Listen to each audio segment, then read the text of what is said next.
There is no happier person in the world than the obedient man. And there's simply no rationale that can make wisdom out of disobedience of God. To violate God's commandment is not only immoral, it's foolish.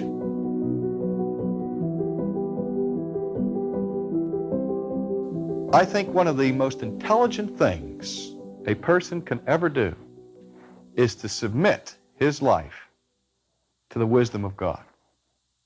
I've come to the place, by means of pastoral counseling, that I stand in absolute awe of the practical wisdom of the commandments of Christ for living. You see, when he says, for example, let fornication not once be named among you as befitting saints, you can hear the whole case against that by contemporary psychologists of the creative self-expression and all of that business, and the need to participate in these kinds of things to prepare oneself for a fruitful and lasting relationship. And all of that, all of the arguments that sound very, very wise in terms of your contemporary culture.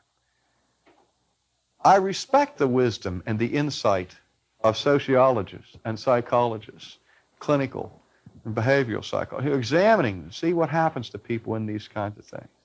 But I'll be honest with you at this point, I have far more respect for the wisdom of God. That God's commandments, you see, to violate God's commandment is not only immoral, it's foolish. God does not give commandments just to be commandment giving, just to show who's boss, or to restrict us from our creative self-expression. And this is where we are called to be children, babes in evil, not in knowledge, not in intelligence, not in maturity are we called to be children, but babes in evil. And the trust, you see the analogy being the trust the child has for his father, even when he cannot see. You see, there are many times where I just have to simply overrule my child and pull rank. I cannot make my child understand why such and such a course of action will be injurious to him or to her. It may be that I can't articulate it on their level, or it's just too difficult for them to understand. But when it comes to the commandments of Christ, even when we cannot see the wisdom of what he's saying, we are called upon to submit as children to our Father, who knows the basic needs of his creation. We've been listening to the advice and to the counsel, the greatest minds of the scholarly institution of the world today.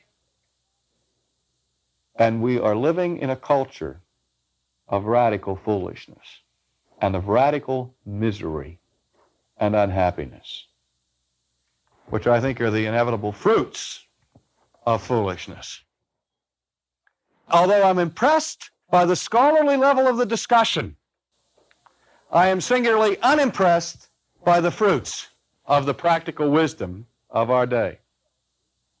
And Jesus himself suggested this test for wisdom when he said, wisdom is justified by her children. Wisdom is justified by her children. There is no happier person in the world than the obedient man. And there's simply no rationale that can make wisdom out of disobedience of God. This may bring Christians into conflict with serious scholarly investigation on certain areas. But no matter how much knowledge a psychiatrist, a psychologist, a sociologist, or a theologian has about human behavior, it is at best severely limited. It's the knowledge and the advice and the recommendation of someone or a group who lack one quality: omniscience. But our presupposition as Christians is that the advice and the counsel that we receive from Scripture is the insight and the counsel and the advice of the omniscient one speaking to his foolish creatures. I just don't think you can improve on it.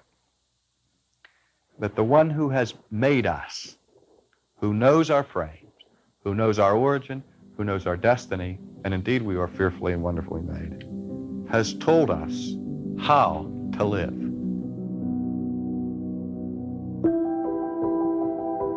You've been listening to Ultimately with R.C. Sproul. If you enjoyed the show, please subscribe or leave a review in your favorite podcast app. For more information, visit ultimatelypodcast.com.